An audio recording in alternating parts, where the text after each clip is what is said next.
10절요. 내가 다윗의 집과 예루살렘 주민에게 은총과 강구하는 심령을 부어주리니 그들이 그 찌른 바 그를 바라보고 그를 위하여 예통하기를 독자를 위하여 예통하듯 하며 그를 위하여 통곡하기를 장자를 위해서 통곡하듯 하리라. 이상하죠? 은총인데 은혜를 은총과 강구하는 심령을 줬는데 그 은총과 강구하는 심령이 제시되고 있는 그 출발점은 바로 예통입니다. 슬픔이죠. 은혜가 슬픔에서 나온다 이 말이거든. 은혜가 통곡에서 나온다. 상당히 어떻게 보면 연결될 것 같아 하는 두 개념입니다. 통곡의 특징은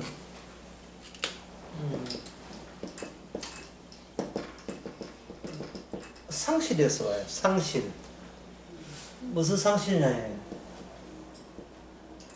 나의 것의 상실. 예. 나의 것의 상실이니까. 예. 나의 것의 상실이니까. 나의 것은 더 축소하면 곧 나가 되겠죠. 근데 통곡에서 뭐가 나온다? 통곡에서 주님의 제대로 된 은혜가 나오죠. 하나님의 은혜가 나온다. 그리고 요걸 줄여보면서 하나님의 은혜는 어디를 집중해서 공략한다? 어디를 만난다? 나. 결국 내 문제로 돌아오는 겁니다. 너는 너로 인하여 울어라. 너의 상실로 인하여 울어버려라. 너의 것이 강탈된 것에 의해서 네가 울어라. 너의 것이 모든 것이 없어졌다는 것을 울어라. 그 울음은 그것이 하나님의 구원의 능력이다. 이래. 내 것을 완전히 돌아내는 그 능력이 구원의 능력이 되는 이유는 어느 누구도 내 것에 내가 낼 마음은 어느 누구도 한테도 없기 때문에 그렇습니다. 없기 때문에 그래요. 그러면 은혜가 나를 가입하고 그들 내는 거예요. 그들 내버리면 뭐가 되느냐 하면 나는 그냥 일반인들의 다수 중에 그냥 다수로 흩어져 버립니다. 다수들 중에 다수. 개인 행위를 할 것도 없어요. 그건 다수들 중에 다수가 돼요.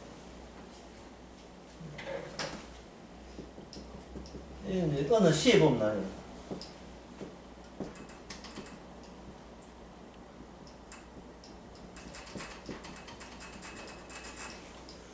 박목월 시에 나오죠. 산산이 부서진 이름이에요. 부르다가 내가 죽을 이름이 하나, 그거는 생각나죠. 산산이 부서진 내 이름이에요. 그 이름이 부서지니까 이거는 어디에 되냐? 흩어져 버리는 겁니다. 흩어지겠죠.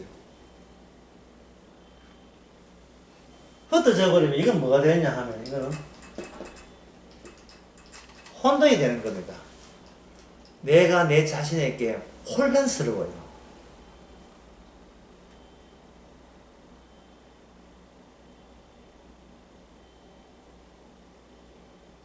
이렇게 혼란스러울 때는 사람들이 주로 오유영 박사를 많이 찾아요. 가정에 문제 혼란스러울 때.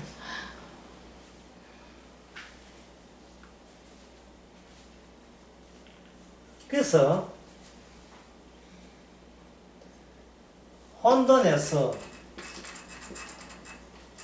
질서를 찾게 되는데 지금 이 두 가지를 비교해야 돼요. 질서를 혼돈스러워 했느냐 아니면 혼돈을 질서스러워 했느냐 이 문제를 한번 생각해 봐야 됩니다.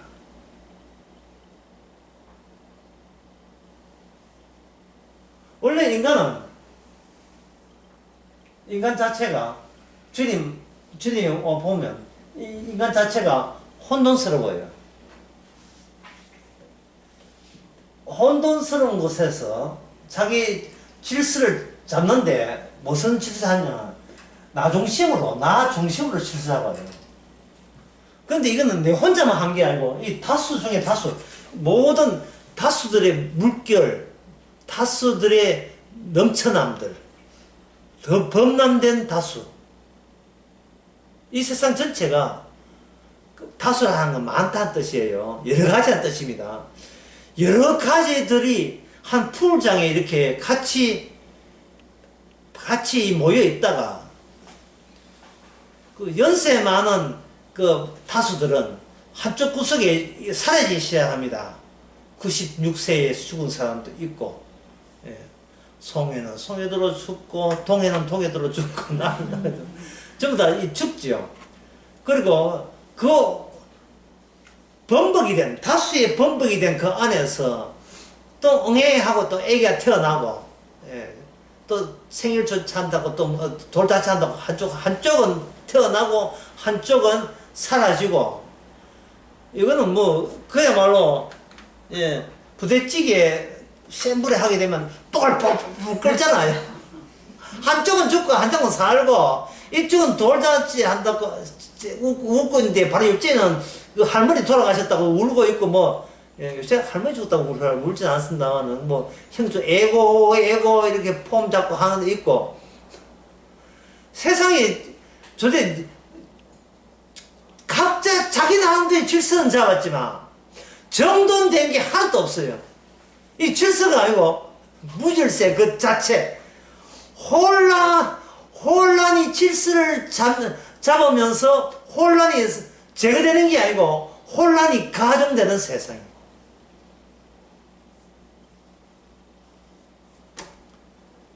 사람들은, 학자들은, 또 신학자들은, 학자 철학가들은, 또 과학자들은 이 혼돈을 예, 하나로 설명하고자 하는 거예요. 하나로 설명하고자 애를 씁니다. 근데 설명하는 방식이 다수예요, 또. 니는 니대로 설명해라. 나는 내대로 설명할게, 뭐. 내가 꼭 니 설명에 내가 복종해야 될 내 의무는 없잖아. 이런 식으로 이제 서로 고집을 부리는 거예요. 그거는 네 주관이지. 예? 나는 내 주관 따로 있어. 그래, 니는 그 식대로 살아. 난 내 식대로 살 거야. 친구야, 그게 아니고 내 말 들어봐라. 이래야 전체를 한 바구니에 모을 수 있잖아. 한 바구니에. 과일도 여러 가지 과일이 있지만 한 바구니에 담아야 이게 정돈돼야 정서적으로 안정감을 얻고 인간을 예, 안정한 속에 이렇게 행복하게 살 수 있어. 그러면 상대방이 안정감을 얻는데 네 방식 말고 내 식으로 안정감을 얻을 수도 있잖아. 네가 왜 그 생각 못해? 월요일날 소주 먹고 화요일날 맥거리 먹고 수요일날 딴 거 먹고 술 먹고, 나는 일주일 매일 저녁에 술 먹는 식으로 나름 안정감을 찾는다. 왜?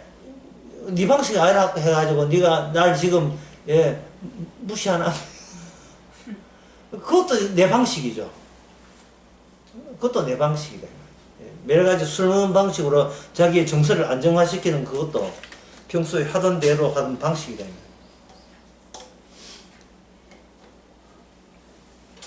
그래서 혼돈에서 이 질서를 잡는다는 것은 방금 이야기 들어보면 있듯이 다수를 뭐로 말하면 일자, 하나로 바꾸려는 시도를 인간은 끊임없이 하게 됩니다.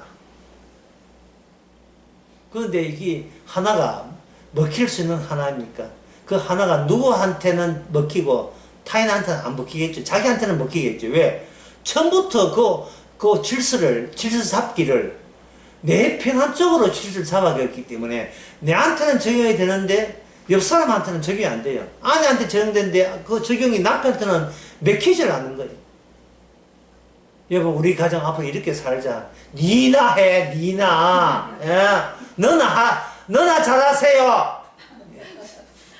나는 내 방식대로 할 테니까. 왜 사람이 강요를 해, 강요를. 뭐, 나를 무시해도 보통 무시하는 게 아니야. 티방만 대빵 듣고 있죠. 티방만. 근데, 그러면 이 다수를 하는데 두 종류가 또 생겨버립니다. 자꾸 두 종류, 자꾸 분리돼요. 이게 원래 다수 그래요.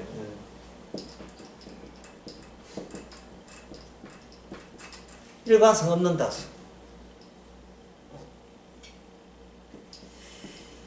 일관성 있는 다수. 일관성 있는 다수를 이건 뭐냐? 이 구성적 다수로 합니다. 구성적 다수.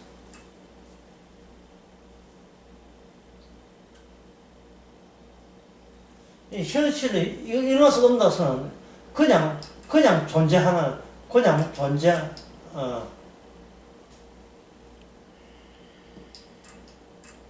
그냥 실존하는 거야. 이게 실존 말 어려워서 이제 좀 쉽게 하겠습니다. 실존하는 건데, 이거는 무슨 존재하는 건데요. 예를 들어서 어떤 버스 서는데 여러 사람이 아주머니하고 애들하고 할아버지하고 이렇게 서 있다. 그러면 다 건너는 사람이 저 사람이 10사람 서 있네 할 때 10명이 하나입니까? 전혀 모르는 사이죠. 그런데 버스 기다리는데 5명의 한 식구가 애들하고 이래 서 있다.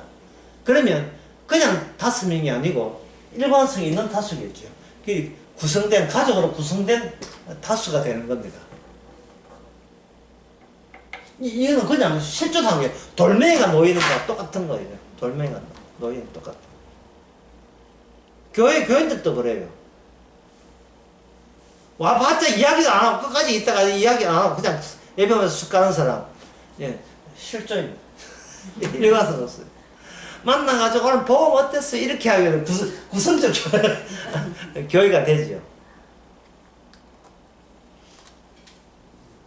근데 어떻게 했어요? 이거는 하나의 구성적 다수가 했지만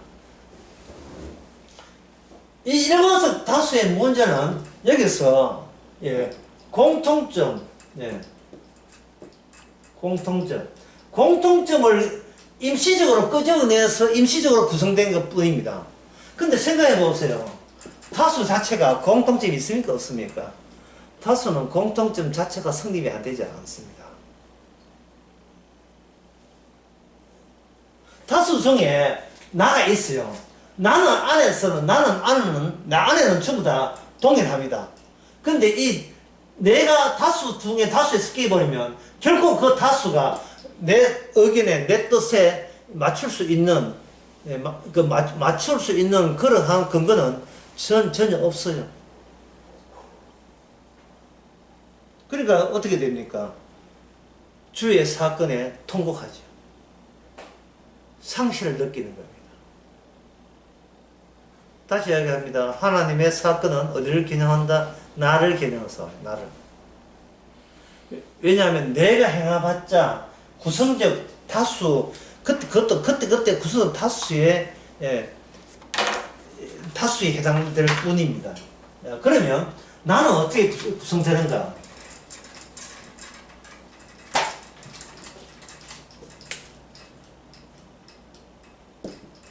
형태, 색깔, 향기. 꽃다발을 만드는데 형태, 색깔, 향기, 가격, 그리고 어느 농원에서 만드느냐, 이런 것들이 하나의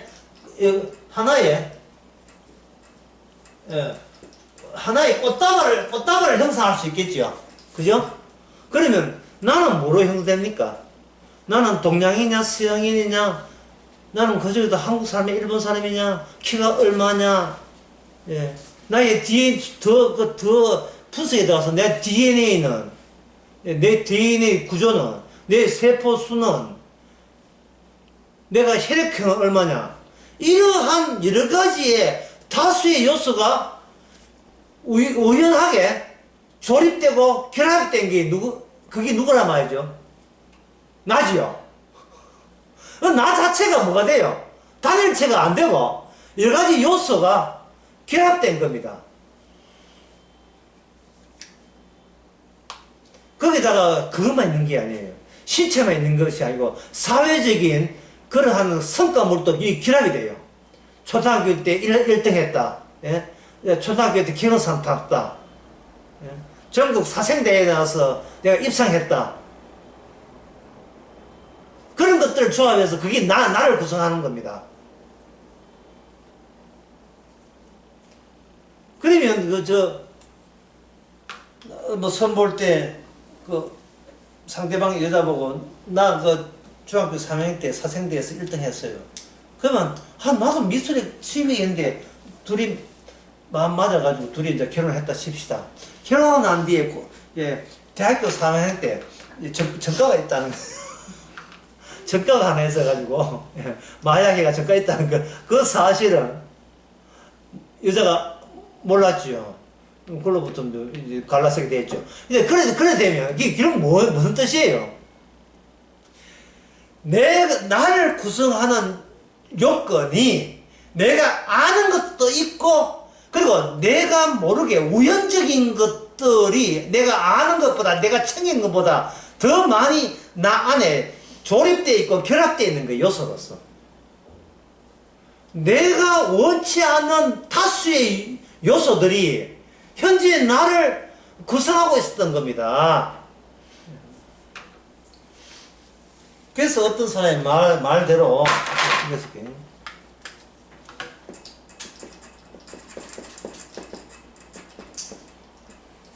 권력이 주체를 만든다. 나는 권력이 만드는 거야. 이 권력이라는 말이 너무 이렇게 주체하고 너무 어려우면, 쉬운 말 하면, 내가 살아온 환경이 지금의 나를 만든 거예요. 그 환경은 뭐냐? 다수들의 다수. 넘치는 다수. 범람한 다수. 그 다수 중에 나는 하나에, 아까는 다수 중에 내가 하나라 했는데, 하나가 아니고, 나 자체도 분해해보면 다수의 요소로 산산이 부서질 요소들이거든요. 다 헤아리다가 못다 헤아릴 이름이요. 평생을 살면서 내가 누군지 기어이 다 마스터 못하고 죽어버리는, 이 억울해야 되겠어요. 내가 누군지도 모르고 죽어버리는 거예요. 내 역량이 어느 정도면 나의 약점과 장점도 제대로 파악 못한 상태에서 죽어버려요. 내가 나도 모르면서 그냥 살아온 겁니다. 그러니 이게는 사는 거나 죽는 거나 똑같아요. 쌤. 살아도 죽은 것이고, 죽은 것은 사는 것의 그냥 연장이고, 애초부터 죽었다가 그냥 때 되면 죽는 거예요. 점을 0차원이라 하고 선을 1차원이라 하거든요. 그렇죠? 예. 점을 0차원, 0차원이라 하고 선을 1차원, 선이 모이면 면적이 되니까 이걸 2차원이라 합니다. 그러면 1차원의 선에서 0차원은 어디 있는가? 저 끝에 있죠. 선의 단면도가 점이 되어 있는 거죠. 그러니까 1차원과 무슨 차원이 동일하다? 0차원이 동일하는 거예요. 차원을 따져서 굉장히 복잡성을 유지했지만, 복잡성은 전부 다 단순성으로 다시 폐기되고 마는 겁니다. 다시 사라지는 거예요. 왜곡한다고요? 통곡한다고요? 운다고요? 그거는 최종성, 인간이 보여줄 수 있는 한계의 최종점입니다. 인간은 나라는 것, 나라는 다수에서 인간은 빠져나가지 못하는 것이 인간의 울음의 원천입니다. 인간의 모든 비극은 내 것으로부터 탈출이 불가능하기 때문에 우는 겁니다. 그거는 웃는 건 뭐냐? 그건 착각이죠. 잠시 혼동이 온 거예요. 뭐 일이 잘 된 줄 알고 착각한 거예요. 우는 것이 기본이에요. 지금 서가랴 12장 10절은 바로 인간에게는 마땅히 울어야 된다는 겁니다. 망해야 되고 슬퍼해야 된다는 겁니다. 이게 바로 세대죠. 풀세대. 풀과 영혼이 만나야 돼요. 풀에서 떨어지지 못하는 존재. 그러한 대상. 세대는, 풀세대는 그 대상이 찾아야 하는데 그 대상이 뭐냐? 인간이. 인간과 악마를 불질러버리는, 태워버리는. 그래서 소실되지 않도록 태워버려서 영원히 고통을 주는 그 저주의 사건이 기다리고 있습니다. 그 전에 나로부터 탈출을 해야죠. 마치 우주선이 캡슐 안에서, 예, 우주선이 아니고, 비행기가, 전투기 비행사가, 전투기가 엔진 꺼져서 불 붙을 때는 어떻게 합니까? 레버 잡아 당겨가지고 공중 탈출을 해야 돼요. 정들었지만 탈출을 해야죠. 이건 뭐냐면 환경으로부터 탈출해야 되는 겁니다. 내가 알던 시간과 공간부터 벗어나야 돼요. 그래서 주님께 준비한 것은 새로운 시간과 새로운 공간. 근데 예수님이 만들었던 시간과 공간 속으로 이동시키는 그 작업을 주의 영이 와서, 예, 그 심령, 주님의 영이 와서 해주시는 거예요. 그러면 주님의 그 영이 온다는 주님의 영은 뭐냐? 주님께서 몸소 체험을 했어요. 사람의 몸으로 왔다는 것은 인간들이 평소에 어떤 아픔과 어떤 모순 속에 살아있는가, 그 모순의 세계에, 예, 나오라고 외친 게 아니고 친절에 친절을 더 하셔서 나오라고 외친 게 아니고 주님이 데려가는 방식을 사용해요. 불 속에 있는 애 보고 하나 뜨거 빨리 뛰어. 애가 뭐 걷지도 못하는데 왜 뜁니까? 뛰고 싶죠. 아니 걸어본 적도 없는데 왜 뛰는가? 안 되겠다. 내가 가야 되겠다.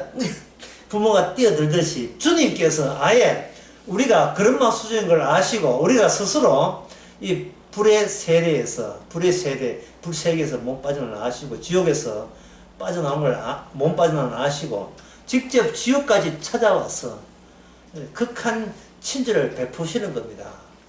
그래야 이웃이라 할 수 있어요. 예. 그게 선한 사마리아 비유잖아요. 이웃은 누구냐? 자비를 베푸는 자예요.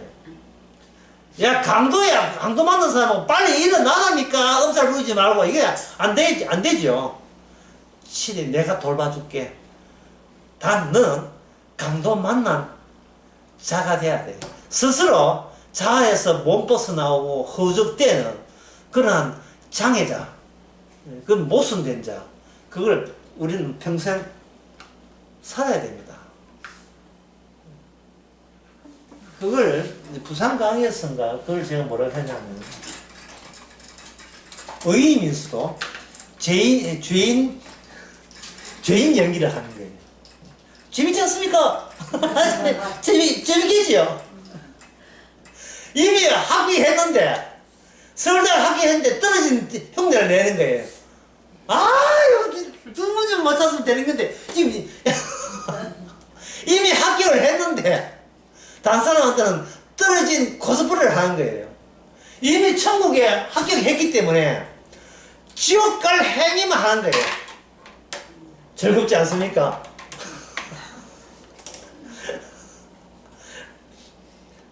하나 어떻게 하면 지옥까지 호호호 이런 식으로 예, 문자 쓸 때 히읗 저희 어떻게 하면 지옥 갈 수 있습니까? 허허허 제발 이 유유유 이거 좀 하지 말고요.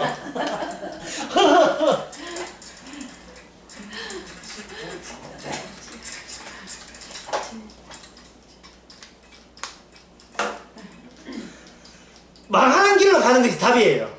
이미 답을 얻었기 때문에 이제 충분히 망한 길로 갈 수가 있습니다.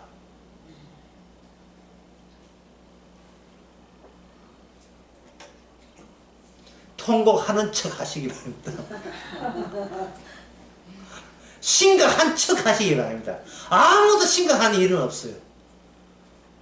그러나 심각한 척하게 만드는 일들이 일어날 거예요. 주님, 이 타이밍이 심각해야 되지요, 타이밍이. 주님과 인간의 만남은 연이은 통곡에서만 만납니다. 그게 은혜이기 때문에. 이 심령이, 이 통곡하는 심령이 누구 심령이냐? 바로 주님의 심령. 주님의 심령이 우리 심령이 돼요. 왜냐하면 이게 주님의 심령이 성령의 우리의 통곡을 미리 같이 맛본 통곡의 심령이 성령으로 우리 안에 들어오시기 때문에 탄식하시면서 우리로 하여금 울게도 하시고 때로는 웃게도 하시고 우리를 불 속에서 다독거려주고 데리고 나옵니다. 그 방향이 뭐냐? 방향이 누군가 이 자리를 먼저 탈출하신 분이 계시는 그분이, 그 십자가, 그분이 크게 느껴지는 쪽으로 주께서 우리를, 불에 탄 그 설령 끄인 우리를 뽑아내주죠. 우리는 뭐 온 천지가 못순 던기고 지중하고 더럽고요. 자기가 자기 완벽을 구성하기 위해서 얼마나 많은, 무려 28가지의 영양제를 복용한 거죠. 예수도처럼. 수많은 영양제가 한 달에 200만 원씩 먹을 정도로 영양제를 그렇게 입어 지가 살려보겠다고 예수는 그 모습을 우리로 하여금 수시로 우리로 하여금 하게 만들어야 돼. 그게 우리 한계니까요. 한계니까. 자, 그렇게 되게 되면 여기 뭐냐? 어느새 이 다수 중에 다수에서 하나 쪽으로 펴나가는 경험을 갖게 됩니다. 다수에서는 빠져나가지를 못하죠. 그러면 다수는 못 나온다 했죠. 왜냐하면 이게 내 중심에 그대로 있기 때문에, 내 중심에 있는 이상은 내가 아무리 여러분 제 말 들어보세요, 이래야 전체가 하나가 됩니다 해도 그건 어디까지나 네 생각이고 나는 내 생각 따로 있어 이러면 이야기는 끝나는 문제예요. 네 인생 네가 살고 나는 내 인생 이대로 살게. 그런데 여기 내 중심이 빈자리를 공개를 합니다. 내 중심이 통곡을 통해서 그 순간 내 중심은 완전히 빠져버렸어요. 도려내임을 당한 거예요. 자, 통곡은 아까 처음에 했죠. 통곡은 뭐였습니까? 상실입니다. 비행기 타고 가는데 갑자기 비행기 바닥에 뭐 화물도 실어놓고 화물칸에 갑자기 중간에 뭐가 잘못돼가지고 나사가 빠져가지고 동그랗게 떨어져 나갔다면, 그 바닥 하나가 좀 나갔다면, 그러면 그 화물칸에 안에 뭐가 있어요? 그 빈자리가 있죠. 근데 이 말 자체가 참 모순되죠. 빈자리가 있다가 되어버리면 곤란하죠. 그냥 합쳐서 빈자리 있다 하지 말고 그냥 뻥 뚫렸다. 이걸 무라 하면 없음이에요. 그러니까 나에게서 뭐가 없어지느냐 하면 내가 없는 자리가 내한테 발생되는 거예요. 내가 없는 자리가. 그리고 그동안 나를 질서 잡기 위해서 내가 만들어낸 그 모든 것들이 그 뻥 뚫린 자리에서 이렇게 쏟아지도록 주께서 조치를 하시는 겁니다. 인도함 받으면서. 참 이건 내 일이 아니잖아. 주의 일이잖아. 이거 내 자식 아니잖아. 주의 자식이잖아. 내 남편 아니잖아. 주의 남편이잖아. 이거 내 거 아니잖아. 주의 것이잖아. 자꾸 내 것이 쓸려서 빠져나와 버려요. 그럼 나는 그 주께서 시킨 대로 할 뿐이지. 가락하면 가고 오나이다. 내게 없어지는 거예요. 세상 사람들을 여러 가지 표현할 수 있습니다만 그 표현 중에 또 간단하게 또 표현한 방법 중에 이게 있습니다. 세상 사람이 사는 특징은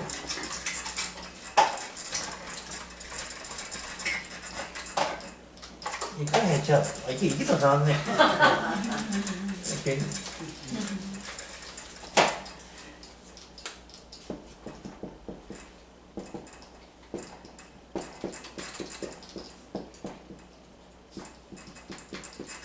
이게 바로 불신자들입니다.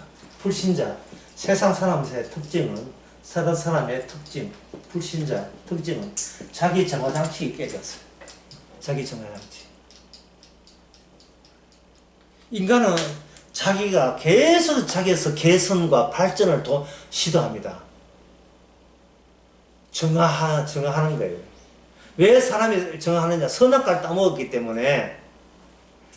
그렇게 아담과 하와가 선악과를 따먹은 이유가 뭐냐? 딱 하나예요. 발전하고 싶은 사람.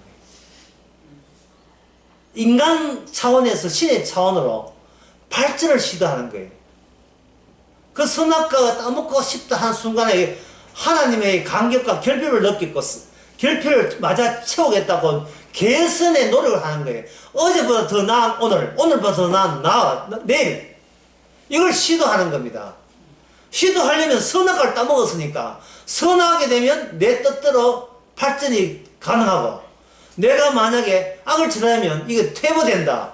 이것이 모든 인간에 꽉 이게 원리로 꽉 박혀버렸어요.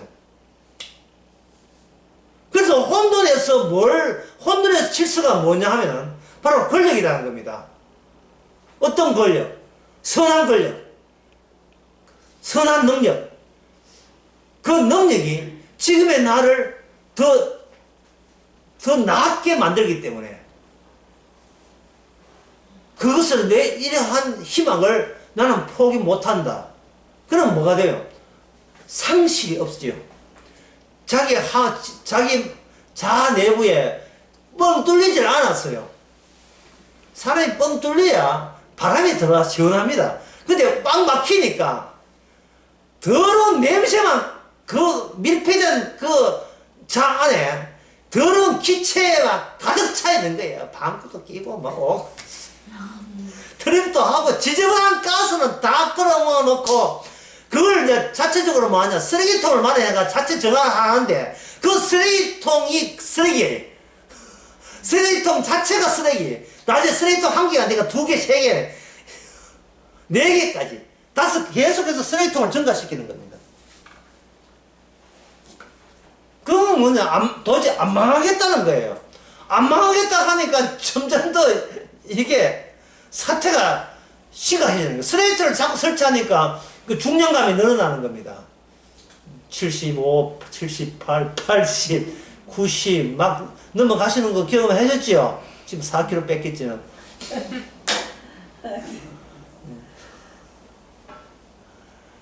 계속 쪄보세요. 이게 심각합니다. 살찐 사람 90 넘어오세요. 여기서 무기 이해하면 안 되겠다. 나 예상도 못 듣고. 가볍죠?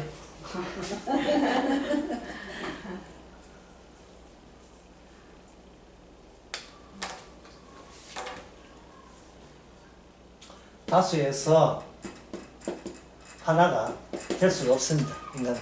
되는 방법이 없어요. 신을 믿는다 하도 나를 위한 신이에요.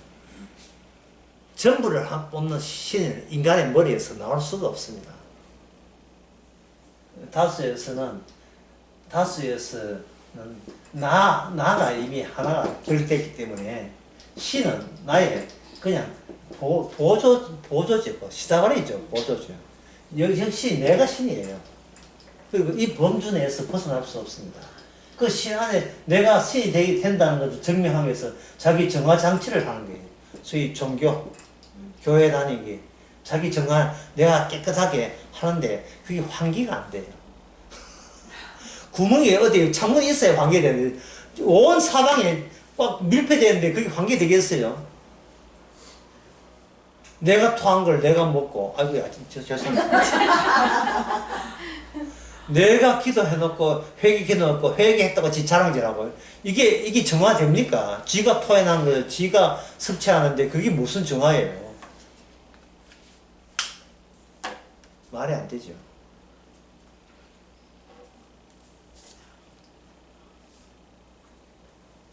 이게 모든 인간들이 이렇게 살아가고 있습니다. 자, 그러면 해결책이 뭐냐? 해결책. 아까 상실이라고 했는데 그걸 달리 이야기했습니다. 전체적으로 이야기하면 이렇습니다. 파란 글 쓰기 크게 쓸게요. 창조주요. 창조.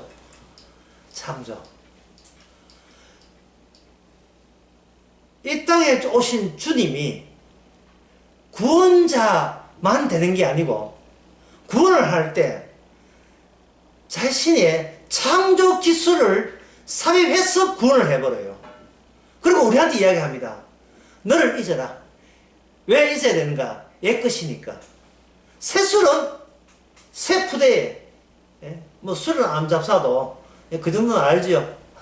새술은 새 푸대에, 새 푸대만이 새롭게 다 창조를 담아낼 수 있는 포대기로서 주께서 우리를 뽑아서 차출하신 거예요. 어제 수요일 차출 이야기 했죠. 뽑아내는 거. 뽑아서 창조를, 새로운 창조를 우리라는 포대기에다가 담는 겁니다. 그러면 여기서 자동적으로 내 것 있잖아요. 내 것. 내 것은 밑에 있는 바닥난 공백, 뻥하고 뚫린 구멍으로 그것은 쏟아버려야죠. 그게 하루입니다. 그 다음날 되면 어제 구성된 내가 또 하나의 폐기물이 돼요. 근데 구멍 뚫고 그날 구멍에 의해서 빨리 나는 없애버리는 식으로 주께서는 우리 안에서 일을 하셔요. 그게 주의 일은 하루치 산 나를 그날 저녁으로 소멸시키는 일이 주의 일입니다. 어제 수요일날도 그런 이야기 했습니다. 그걸 생각해 볼 때, 이렇게 나를 위해서 매일같이 목숨이 유지되는 건 아닌 것 같고, 그거는 내가 살고 싶다는 것은 내 고집이지, 나만의 고집이거든요. 다른 사람이나, 옆 사람, 이웃, 아저씨 혹시 저를 살렸습니까? 물어보면 답변 안 합니다. 살고 싶다는 것은 내 뜻이지만, 뭐든지 내 뜻대로 된 적이 있어요? 없지요? 그렇다면 내가 사는 것은 내 뜻이 아닌데 왜 삽니까? 이 근원적인 질문을 한번 해보셔야 돼요. 내 뜻은 살고 싶지만 첫째는 1번 내 뜻은 살고 싶다. 두 번째 내 뜻은 된 적이 없다. 세 번째 그렇다면 내가 왜 사는가? 왜 사는가? 그게 창조주가 옛날에만 창조주가 아니라 지금도 창조주가 되시기 때문에 자기 창조를 발휘하셔서 우리를 자기 창조를 이 옛 푸대기에다가 우리 같은 여기에다가 집어넣는 거예요. 우리의 육체는 내 푸대다 말이죠. 그러니까 이건 그 광야의 만나처럼 매일같이 새로운 음식을 먹게 되게 되면 그 다음 우리의 몸도 그 만나는 새로운 몸의 의미를 유지시켜주는 하나의 그 술독, 포도주를 담는 독처럼 새로운 독으로 주께서 새로운 독이 되었고 하루치를 주신 겁니다. 이거 한번 마태복음 끝에 한번 읽어보실까요? 마태복음 6장.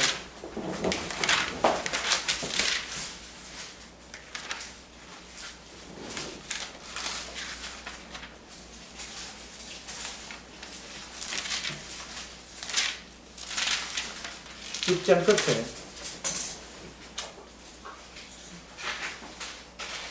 34절 한번 읽어보세요. 그러므로 내일 일을 위하여 염려하지 말라. 내일 일은 내일이 염려할 것이요 한 나라의 괴로움은 그날로 족하니라. 내일은 우리가 참사라고 인간을 생각하지 말고 참사라고 생각합시다. 그리고 덜에 핀 꽃이라 생각합시다. 덜의 백합화. 그렇다면 덜의 백합화가 내일 걱정합니까? 아니죠. 참새가 내일 걱정합니까? 아니죠. 왜?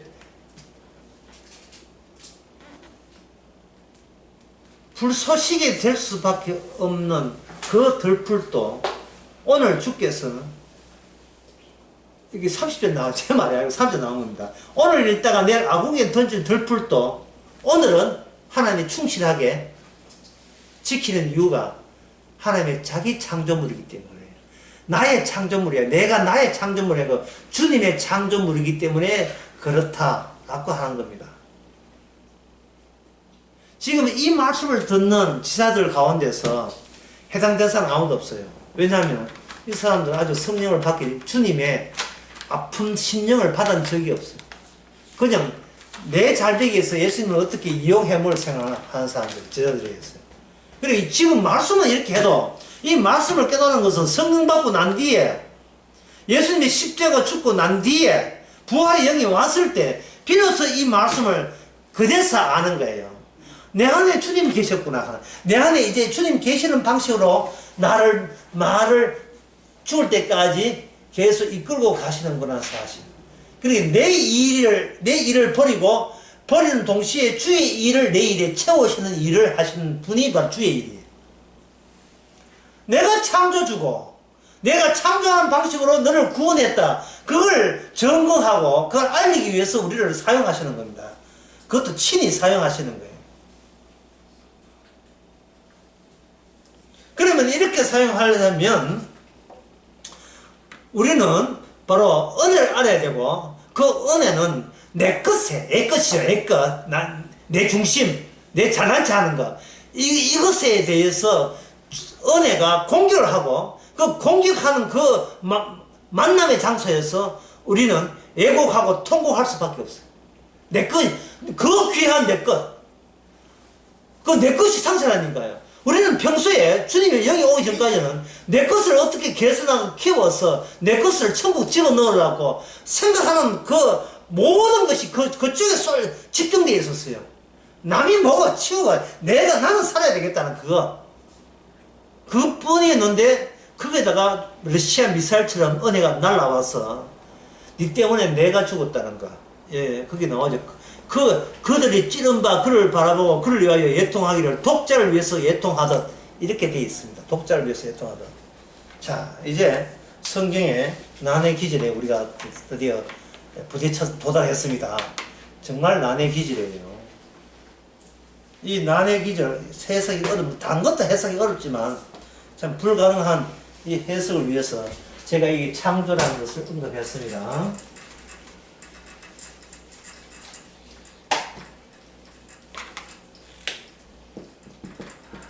하나님께서 아들을 죽이신다.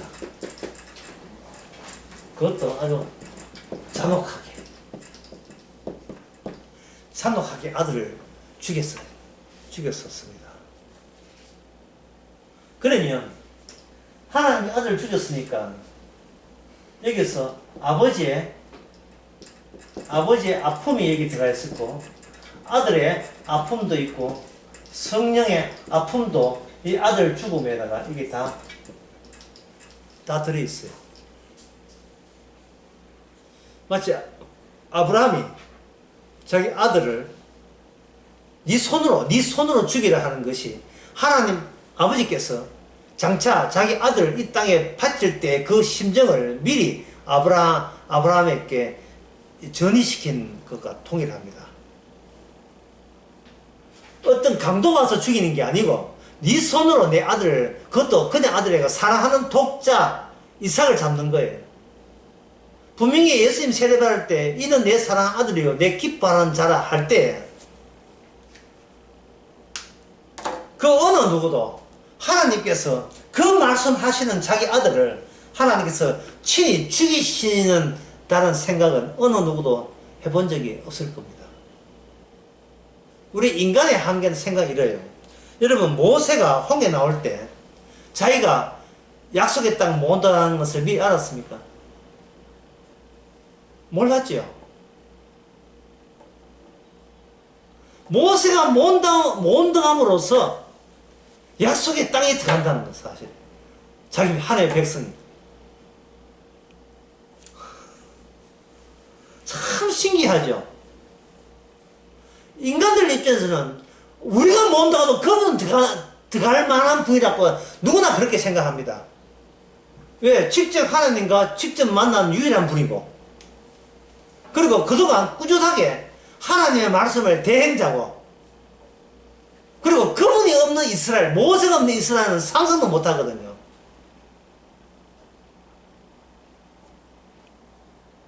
모세 덕분에 들어갔다, 우리가 들어갔다, 그런 생각을 이스라엘 백성은 했습니다. 바로 그 생각을 인간들이 하기 때문에 하나님께서는 모세를 죽여버린 거예요.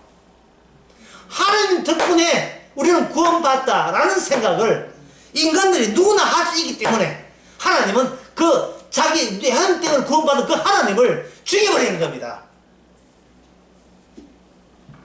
이 뭐 하나님의 심술이 아니고요, 진리입니다. 진리.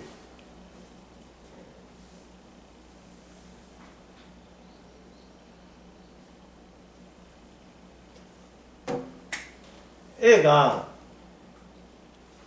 그 선반에 엄마가 맛있는 케이크를 놔두고 출타했을 때 학교 마치고 온 애가 그 케이크가 있는 걸 발견하고, 케이크 자기가 키가 안 되니까 의자에서 안 되니까 옆에 보면 그 가구에서 가구 서랍을 열고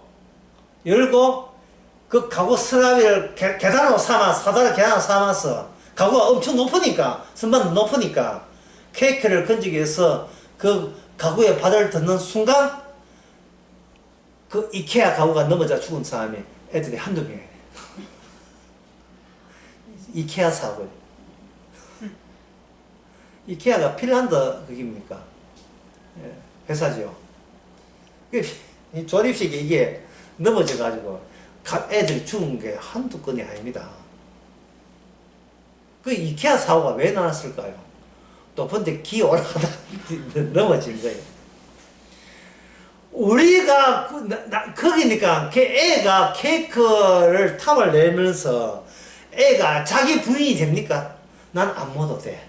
나는 물 가치도 없어. 이럽니까? 그럴 것 때문에 애초에 올라가지도 않지요. 인간의 그 종교라는 게 뭐예요? 누굴 위한 거예요? 멀쩡히 살아있는 자기를 위해서 더 살리고 발전되게 더 완전한 미래를 보장받기 위해서 종교라는 걸 갖잖아요. 근데 우리가 의지하고 딛는 그분이 딛는 순간 내 쪽으로 넘어와서 같이 죽잡고 니케아 가지고처럼 나를 덮쳐버리면, 여기 서아의 얼굴을 받치고 사진 덮쳐버리면 결국은 성공을 못했잖아요. 내 구원 시도가 성공을 못하죠. 그래서 구원 시도 실패 안 하고 교회 다니게 하신 거예요. 하나님 믿게 하신 겁니다. 우리는 그 슬픔을 통해서 뭐 하냐? 예통하죠. 그게 은혜예요. 어디 감히 예술이 예쁘게 담아서 새술 행사하려고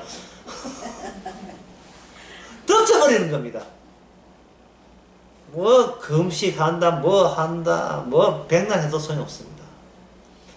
주님께서는 구원을 시도한 우리에게 덮쳐서 구원은 없다는 것을 알려주는 것이 바로 예수님의 역할이었습니다. 낙타, 강남강에 그래 야겠죠. 낙타가 바늘구멍, 못 들어간다. 주님이, 알아서 바늘구멍 되게 하신 것을 누가 알았겠어요? 모든 인간을 낙타로 만들어버리기 위해서는 주님 자신이 바늘구멍 되어버린 거예요. 아무도 갈 수가 없어요. 근데 저희들이 이야기했잖아요. 그러면 아무도 구원받지 못하겠습니다. 바로 그게, 소리 났다. 바로 그거다, 말이죠. 바로 그거예요. 창세기 3장 24절. 주께서 에덴 동산에서 쫓겨나는 그 취지를 살려줘야, 그 취지가 유지해줘야 악마가 그 뒤에 입을 다물어요. 악마는 고소한 자이기 때문에. 제 천국 가면 안 됩니다. 정당하게 고소하거든요. 악마의 입을 다루는 방법은, 그래 네 뜻대로 죽여버렸다. 됐냐 이제 악마야. 악마는 자기도 못 들어가거든요. 못 들어가면 찔러를 본다고 지도 못 들어가고, 인간을 유혹해가지고 이것도 못 들어가게 만들고, 악마는 게임 끝나고 본 거예요. 그런데 악마가 몰랐던 것이 있었어요. 뭐냐? 하나님을 사람 만들어서 마지막 아담 만들 줄 계산을 못한 겁니다. 나중에 마지막 아동 오니까 악마가 악을 쓰면서 유혹해서 예, 아버지를 시험하고 아버지를 의심하도록 그렇게 광야에서 의심을 했던 거예요.